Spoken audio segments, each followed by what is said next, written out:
कोणाकोणाला तुरीच्या सोल्याची आमटी बघून आपापल्या आजीची आठवण आली. आपली आजी लहानपणी आपल्याला तुरीच्या सोल्याची आमटी, तुरीच्या सोल्याचं बेसन असे अनेक पदार्थ आपल्याला करून खाऊ घालायची. तिच्या हातची चव आणि आपलं लहानपण वेगळंच. तर तुरीच्या शेंगा बघितल्या मला माझ्या आजीची आठवण आली आणि मी ठरवलं की तिच्या पद्धतीने आपण तुरीच्या सोल्याची आमटी करून बघूया. त्यासाठी सगळ्यात पहिले मी शेंगा सोलून घेतल्या, नंतर सोले तव्यावर भाजून घेतले. त्याच तव्यामध्ये थोडंसं तेल टाकून मी हिरव्या मिरच्या भाजून घेतल्या. हिरव्या मिरच्या भाजून झाल्यावर नंतर मी लसूण भाजून घेतलं आणि हे तिन्ही गोष्टी मी मिक्सरच्या भांड्यामध्ये बारीक करण्यासाठी काढल्या.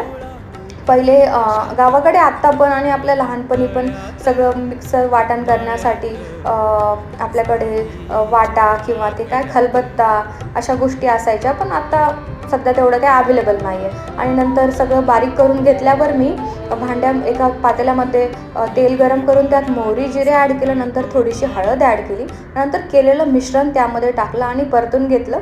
त्यानंतर गरजेप्रमाणे त्यात पाणी ॲड केलं. थोडीशी उकळी फुटल्यावर त्यानंतर मीठ ॲड केलं आणि कोथिंबीरने त्याला गार्निश केलं. तर खाण्यासाठी किंवा पिण्यासाठी तयार आहे आपली सोल्याची आमटी.